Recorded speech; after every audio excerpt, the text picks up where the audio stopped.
of you. Today we are going to continue the same chapter, that is human development, chapter 3. So we were studying about the meaning and concept of human development with reference to India. So आपने उसमें पढ़ा था that it enlarges people's choice and whatever definition which is given here, human development is a process of enlarging the range of people choices and all that. So I've explained you this definition very uh, very deeply in the previous class. So all of you will go through that. Then we studied in human development in India, human development index, which is measured at a scale of 0 to 1. India has got 0.602 scoring, and India is a medium, at the medium level in human development in the world. So it is not a India is not at a very good stage, or at a very bad stage, but for a country whose economy is developing at a very fast pace, this is not a very good picture. So India comes in the medium category of a human development index. The countries whose economy is smaller than India, like Sri Lanka, Thailand, Iran, Indonesia, Egypt, they are ahead, and they have better scored in human development as compared to India. It means that whatever these countries are, whatever their countries earning, they are spending on the development of their citizens. But whatever is the earning of India, national income, whatever, हम चाहे कितना भी कह दें कि we have a very large economy, our economy is very growing very fast, but the real picture is different. Per capita income of people is not very good. It is very there is a huge gap between the people. There are some people who are rich in the world, like there are hundred of thousands of people who are जो top positions में है world के, जो ranking होती है, जैसे कि आपके अंबानीज हैं, टाटाज हैं, but majority of the Indian people, 33% of the Indian people, they are below the poverty line, and they are not getting health all the benefits, or they are not properly able they are not in a position to avail health services or educational services properly. Then India में जो है अभी भी भुखमरी की समस्या या माल nutrition जो नरिशमेंट होता है उसकी प्रॉब्लम अभी भी लोग फेस कर रहे हैं. बच्चों, आपको मेरी आवाज आ रही है? Children, can you hear Yes, my ma'am. voice? Okay. So Yes, then, ma'am.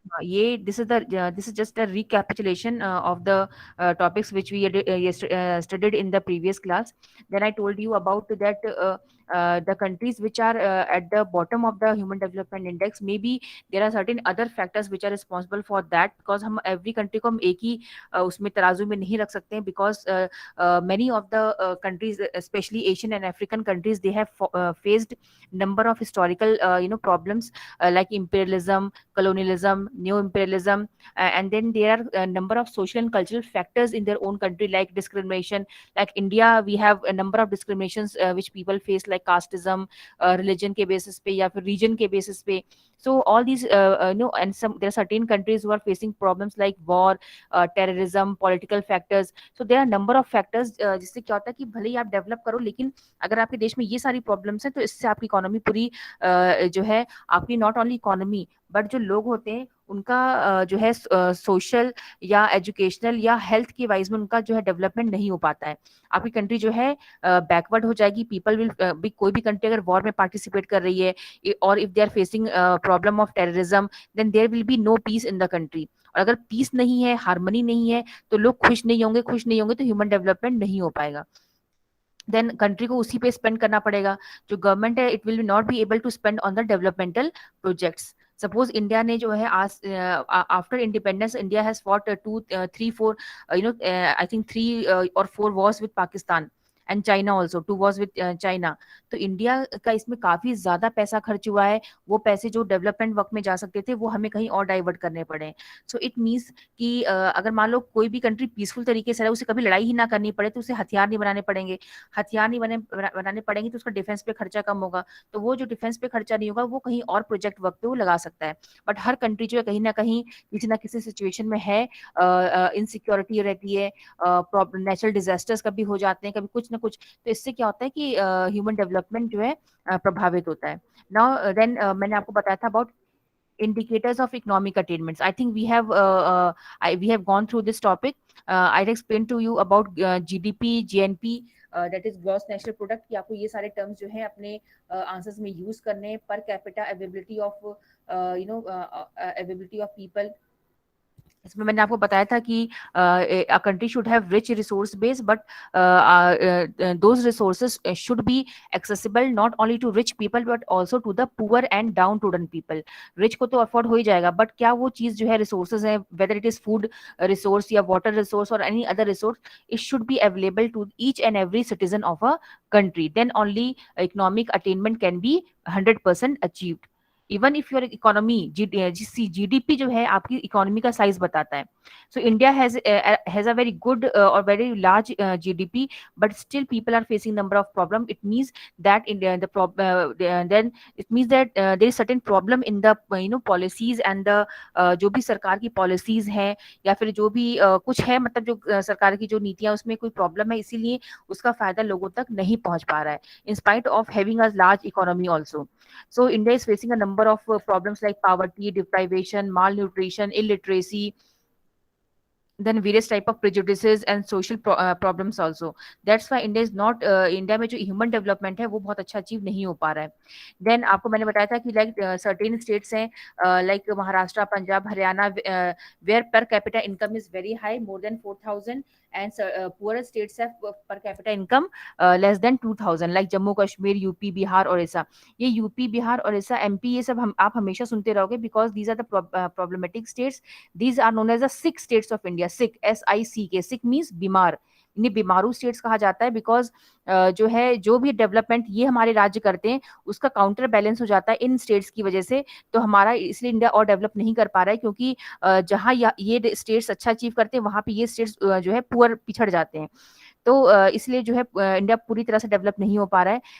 तो यहाँ पे जो डेवलप स्टेट्स हैं अगर पर कैपिटा इनकम ज्यादा है तो पर कैपिटा कंजम्पशन भी वहां पे ज्यादा होगा, एक्सपेंडिचर भी ज्यादा होगा. So 690 rupees per capita income है in rich states and 520 rupees per capita जो है आपका एक्सपेंडिचर या consumption in the states like UP and Bihar which are poor states. Then I told you about poverty. What is poverty? Poverty is the state of deprivation. Deprivation means जो आप चाहते हो अपने basic survival के लिए वो भी चीज अगर आपको ना मिल पाए तो उसको हम कहते हैं state of poverty. When you are willing to work to earn money but also you are not getting work, you are not able to send your children to school, you are not able to receive better education for your children, या फिर आपको जो है खाने तक की पहुंच नहीं, थ्री टाइम्स का जो मील है वो भी आपको प्रॉपरली नहीं मिल पा रहा है, then that situation is known as poverty.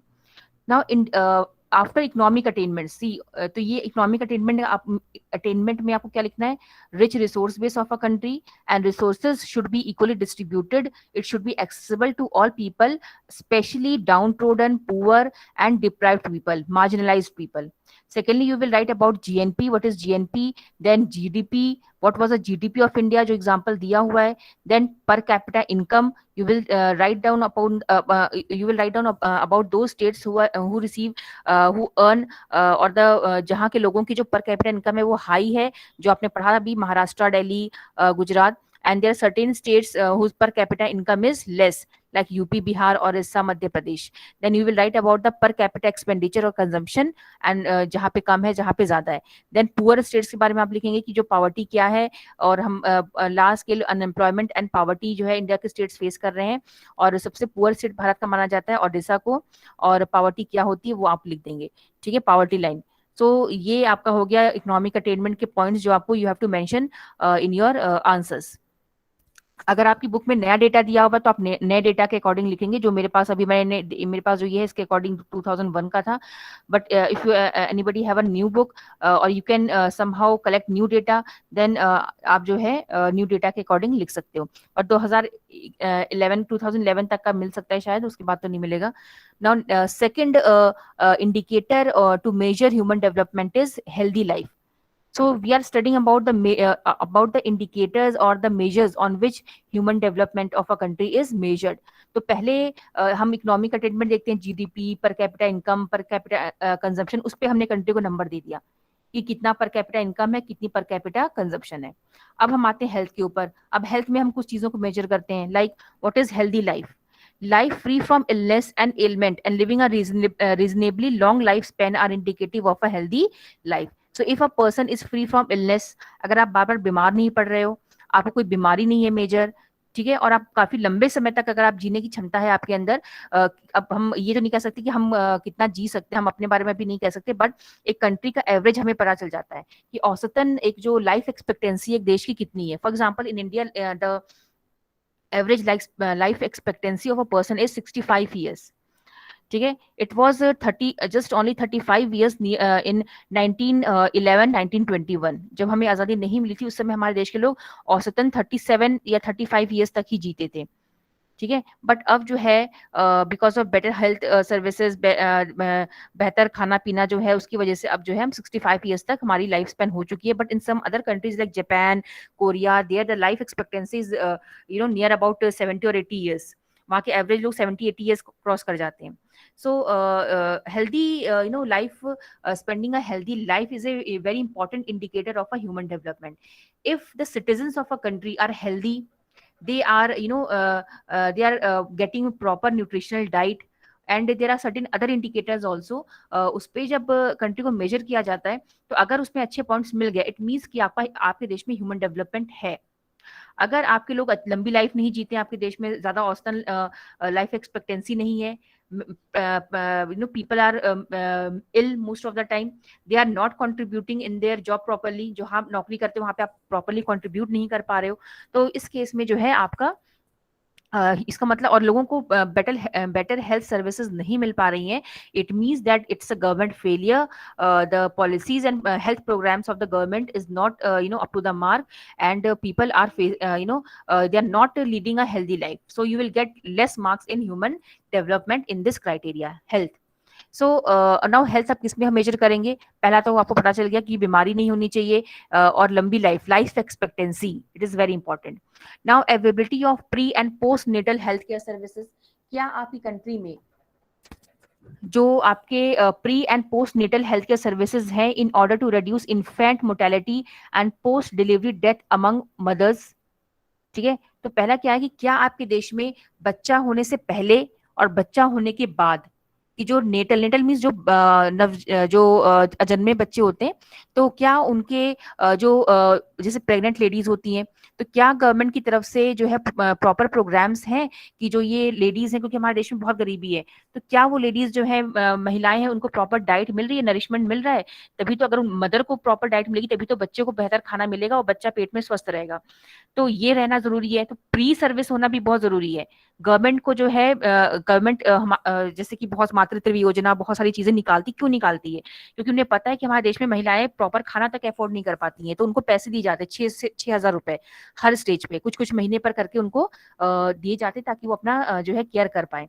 And then क्या बच्चा होने के बाद, क्योंकि बहुत बार बच्चे होने के बाद भी जो है बच्चे अस्वस्थ होते हैं, जिसमें मैंने कहा ना कि जब माँ अच्छा नहीं खाती है तो बच्चे को भी, जब बच्चा पैदा होता है तो वो भी बहुत बीमार पैदा होता है. तो कभी कभी मतलब आप समझ लो कि इंडिया में बहुत सारे बच्चे 1 साल की उम्र भी पार नहीं कर पाते हैं, और वो मतलब हो जाते हैं. ठीक है, तो इस चीज को रोकने के लिए, जिसको हम कहते हैं infant mortality rate. Infant means a child who is just one, who is less than 1 year old. Mortality means death, and rate तो आप जानते ही हो. तो हमारे देश में इन्फेंट मोर्टेलिटी रेट काफी ज्यादा था.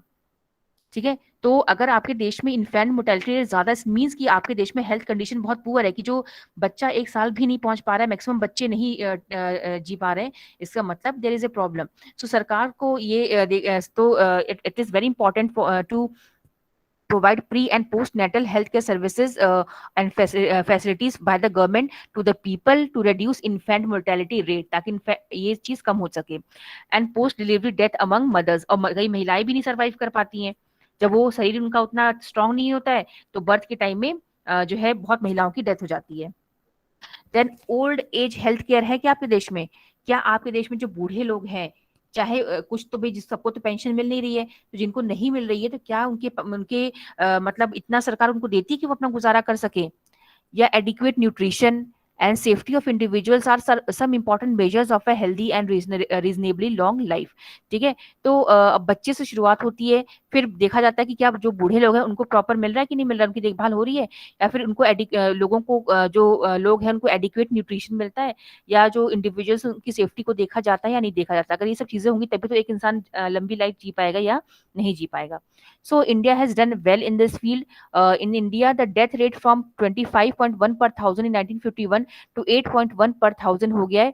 इन्फेंट मोर्टेलिटी रेट फ्रॉम 148 पर थाउजेंड, मतलब ये आप एक डेटा देख सकते हो जिसमें आप देख रहे हो कि इन्फेंट मोर्टेलिटी रेट इंडिया में काफी कम हो गया है 70 सालों के टाइम में। मतलब कि आपका जो भी 50-60 इंडिया को आज़ादी वो आफ्टर इंडिपेंडेंस काफ़ी कम हुआ है। It is also succeeded in increasing life expectancy.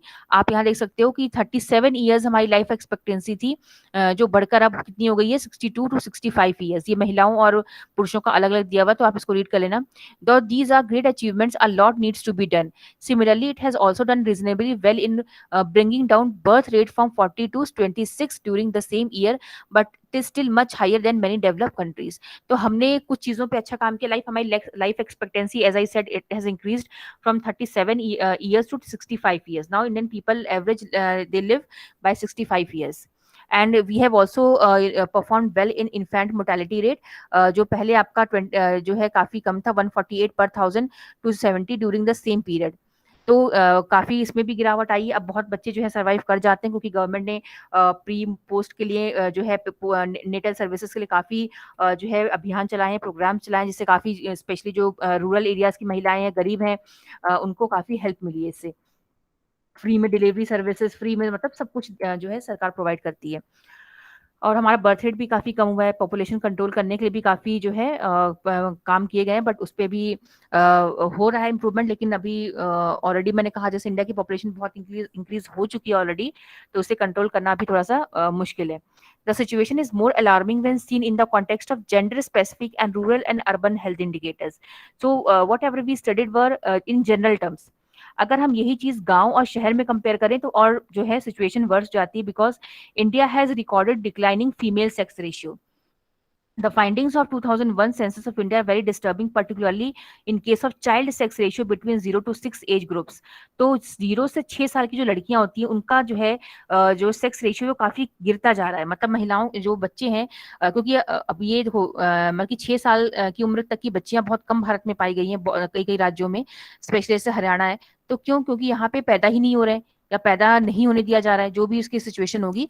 The other significant feature of the report are with the exception of Kerala, the child sex ratio has declined in all the states and it is most alarming in the developed states of Haryana and Punjab. तो basically ये जो child sex ratio है ये कौन से राज्यों में कम हुआ है? हरियाणा एंड पंजाब में। मतलब जितना हम पढ़ लिख रहे हैं उतना ही ज्यादा कोई सिचुएशन अच्छी नहीं हो रही है। उल्टा चाइल्ड सेक्स रेशियो मतलब हरियाणा पंजाब में लड़कियों की संख्या और कम होती जा रही है। ठीक है, एक्सेप्शन ऑफ केरल। केरल में तो मतलब बहुत अच्छा है, वहां पे तो कोई दिक्कत ही नहीं है।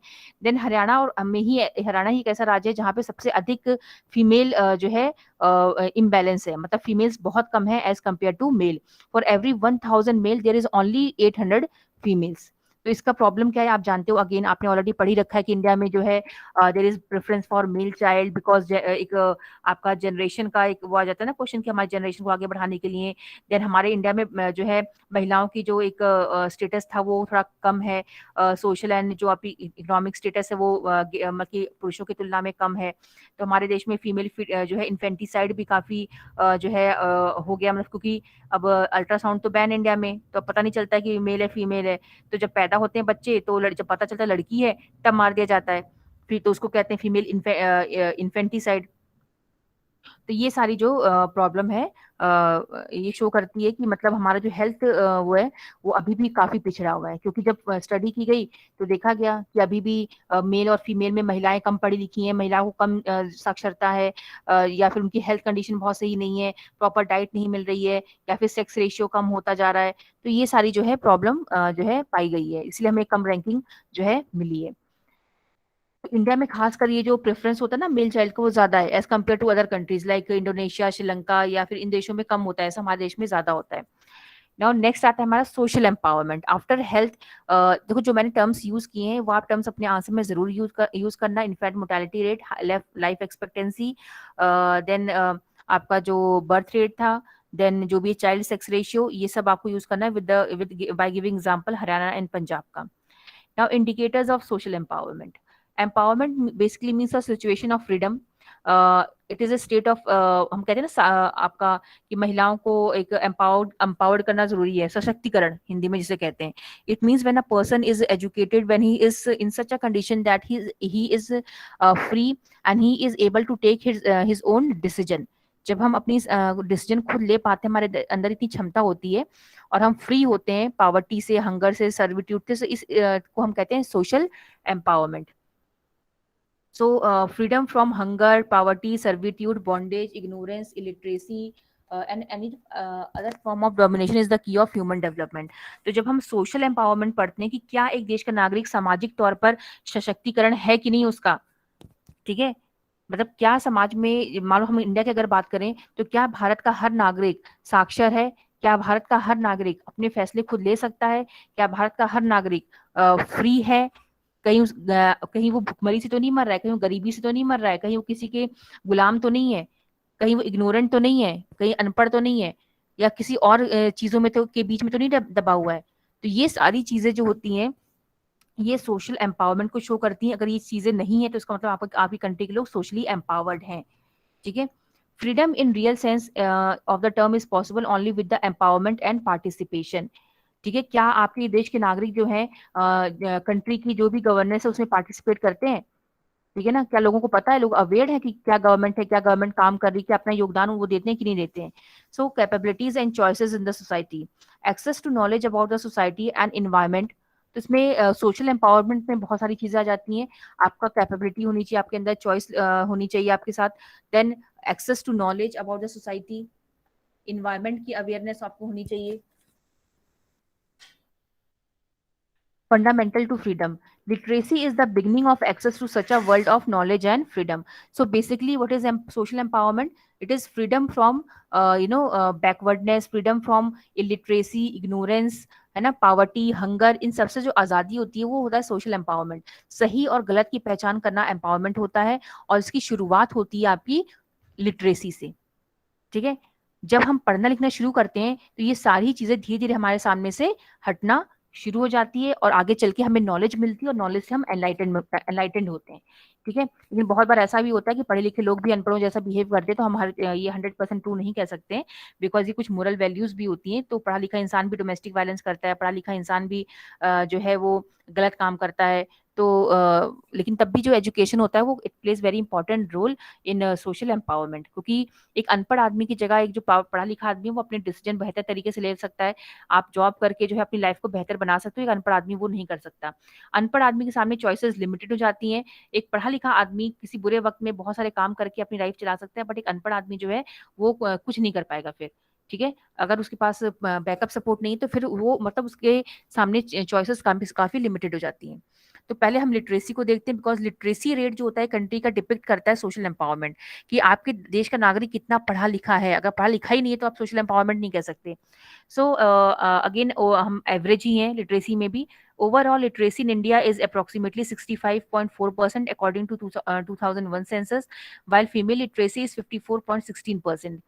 ये पुराना डेटा, इससे काफी ज्यादा बढ़ चुका है 2011 में. Total literacy as well as female literacy is higher than the national average in most of the states from south India. जो दक्षिण भारत के राज्य हैं वो इस दोनों में ही ऊपर है. जो नेशनल एवरेज है उससे उससे ऊपर है. देयर आर, इसमें अगेन वही कुछ स्टेट्स आगे हैं, कुछ स्टेट्स जो है पिछड़े हुए हैं. सो बिहार जो है वो सबसे पिछड़ा हुआ लिटरेसी में, जबकि केरल सबसे आगे है. ठीक है. मिजोरम में जो है लिटरेसी रेट जो है काफी अच्छा है, केरल एंड मिजोरम में. जैसे केरल में 90.92 है और मिजोरम में 88.49 है, जबकि बिहार में और उड़ीसा में लिटरेसी रेट काफी कम है. अब इसके साथ साथ हमें ये भी जानना जरूरी है कि वो राज्य हमारे जहाँ पे पिछड़ा वर्ग ज्यादा है वहां पे आपको लिटरेसी रेट कम मिलेगा. लाइक जो बिहार है या उड़ीसा है, ये पहले से गरीब राज्य है, और यहाँ पे शेड्यूल कास्ट, शेड्यूल ट्राइब्स, जो ऐसे लोगों की जो संख्या ज्यादा है, लाइक गांव भी ज्यादा है. Percentage of literates in the rural areas and among the marginalized sections of our society, such as female, scheduled caste, scheduled tribes, agricultural laborers, etc., is very low.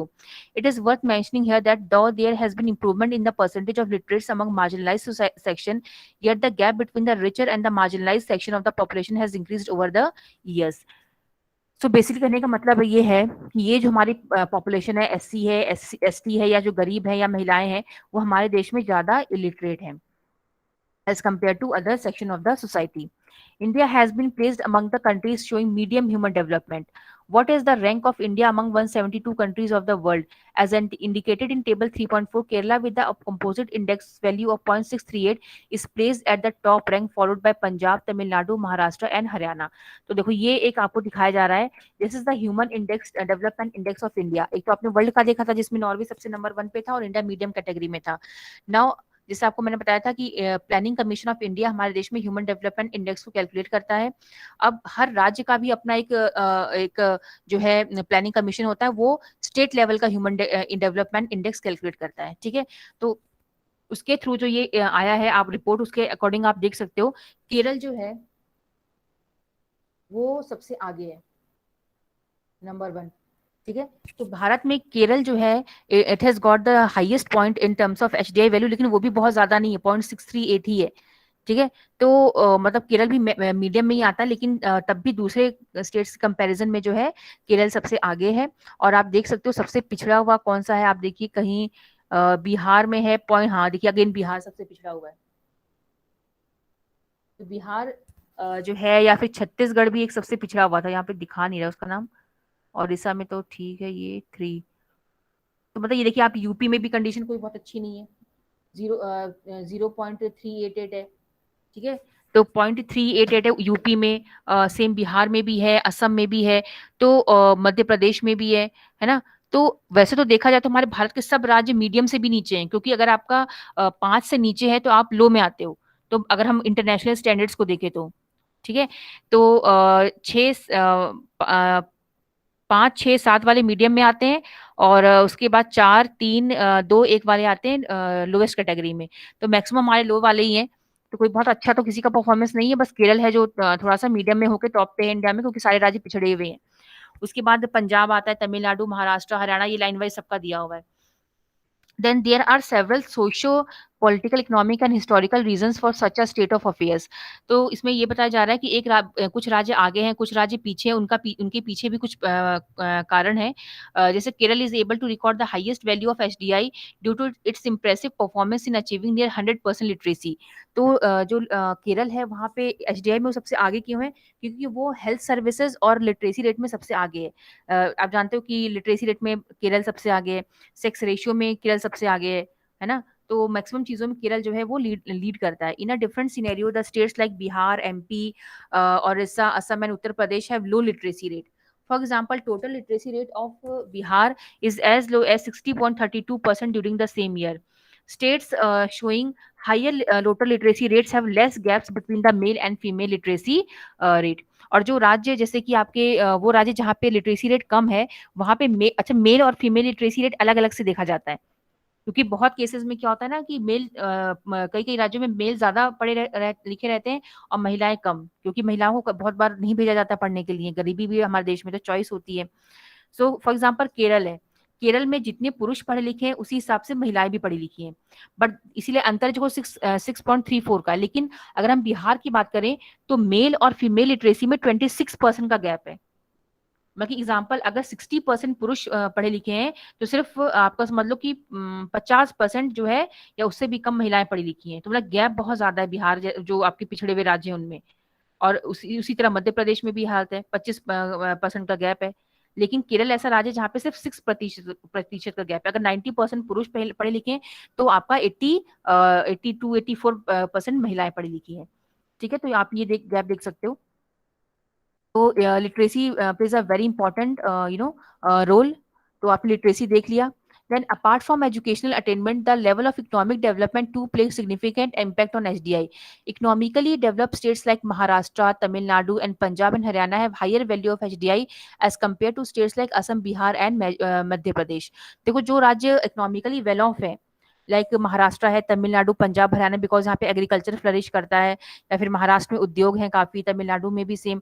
तो यहाँ पे लोग पढ़ लिख भी सकते हैं, बेटर एजुकेशन अचीव कर सकते हैं, है ना। लेकिन जो गरीब स्टेट्स हैं वहाँ पे लोग ना पढ़ाई अफोर्ड कर पाते हैं, ना वहाँ पे प्रॉपर हेल्थ सिस्टम है, तो इसलिए उनको एसडीआई में कम नंबर मिले। Regional distortions and social disparities which develop during the colonial period continue to play an important role Indian economy as well. देखो जैसे ब्रिटिशर्स के टाइम में आप जानते हो कि हमारे कुछ ऐसे राज्य थे या कुछ ऐसे हमारे जो आप जानते हो ना उनके क्या कहते हैं, कुछ ऐसे स्टेट्स थे जो बहुत डेवलप कर गए थे। लाइक आपका महाराष्ट्र, क्योंकि बॉम्बे की वजह से, जो आपका मद्रास था, चेन्नई, तमिलनाडु, देन कोलकाता की वजह से आपका जो वेस्ट बंगाल का एरिया है। तो ये कुछ हमारे कोस्टल एरियाज थे जो कि काफी डेवलप कर गए थे बिकॉज ऑफ द ब्रिटिशर्स, क्योंकि उनको व्यवहार करना था, तो उन्होंने यहाँ पे रेलवे लाइन, रोड्स और मतलब इंडस्ट्रीज काफी जो है, मतलब इन एरियाज को काफी डेवलप किया। तो ये एरियाज आज के टाइम में भी काफी डेवलप हैं। और जो जैसे यूपी बिहार, यहाँ पे इतना कुछ किया नहीं इन्होंने हिस्टोरिकली, तो ये एरियाज अभी भी वैसे ही, यहाँ पे ना आपको कोई बहुत इंडस्ट्री मिलेगी ना कुछ, यहाँ पे सिर्फ एग्रीकल्चर फॉलो किया जाता है। तो गवर्नमेंट जो है 5 ईयर प्लान के थ्रू काफी डेवलप करने की कोशिश तो की है, लेकिन अभी मतलब बहुत ज्यादा जो है काम करना इस पे अभी बचा हुआ है। तो गवर्नमेंट इस पे काफी कुछ कर रही है। तो ये हमारा चैप्टर जो है यहाँ पे फिनिश होता है। तो बेसिकली देखो इसमें हमें पढ़ना क्या है, जो आपको मैंने बता दिया, ह्यूमन डेवलपमेंट का जो डेफिनेशन है प्रॉपरली, जो स्टार्टिंग में मैंने आपको बताया था, वो आपको मालूम होना चाहिए। देन आपको इंडिकेटर्स पता होना चाहिए, इकोनॉमिक अटेनमेंट्स के, social empowerment and healthy life. इन तीनों में ही मैंने आपको जो जो चीजें बताई हैं विद एग्जांपल विद फैक्ट्स आपको अच्छे से लर्न करना है, और 5 मार्क्स का क्वेश्चन बनाना है, क्योंकि वो कोई भी एक भी चीज पूछ सकते हैं कि इकोनॉमिक अटेनमेंट बताइए, एक्सप्लेन करिए आप, या आपसे वो सिर्फ पूछ लेंगे हेल्थ का बताइए, how healthy life is important indicator of human development in India, या फिर how social empowerment is calculated in India. तो वो सिर्फ एक एक चीज को भी लेके पूछ सकते हैं और उसको टोटल में भी पूछ सकते हैं।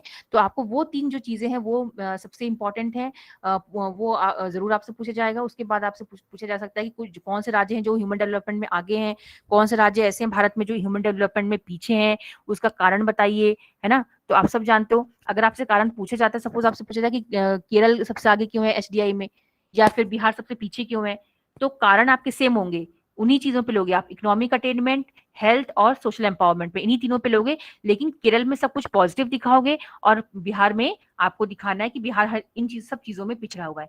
और उसके लिए आपको फैक्ट लर्न करना पड़ेगा, लाइक लिटरेसी रेट कितना है बिहार में, फीमेल लिटरेसी रेट में कितना गैप है, तभी आप बताओगे ना कि बिहार में लिटरेसी रेट सबसे पिछड़ा हुआ है, and there is a huge gap between male and female literacy rate, that's why वहां पे सोशल एम्पावरमेंट नहीं है। देन आप बताओगे Kerala is the highest in literacy rate, female में लिटरेसी रेट में बिल्कुल बहुत ही कम गैप है, 6% का गैप है। केरल जो है मतलब वहाँ पे आप बताओगे कि हेल्थ सर्विसेज बेहतर है, वहाँ पे सेक्स रेशियो बेहतर है, जबकि बिहार सेक्स रेशियो में भी कम है, हरियाणा जो है वो भी सेक्स रेशियो में कम है, पंजाब। देन आप बताओगे इकोनॉमिक अटेनमेंट में, पर कैपिटा इनकम में, आपका जो केरल है या फिर महाराष्ट्र है, पंजाब है, यहाँ पे पर कैपिटा इनकम एंड कंजम्पशन दोनों ही आगे है, जबकि आपके जो यूपी बिहार इनमें कम है। तो मतलब यही चीजें लेके आपको कुछ उसमें पॉजिटिव दिखाना है एक में, और एक में आपको दिखाना है कि वो सब चीजें कम है। तो इस तरह से आप अपने आंसर फ्रेम करोगे बाय गिविंग एग्जांपल। तो जो मैंने अंडरलाइन कराया है, जो भी चीज आपको बताइए, आप उसको अच्छे से जो है रिवाइज कर लीजिएगा। अगर कोई डाउट हो तो आप पूछ सकते हैं मेरे से अभी।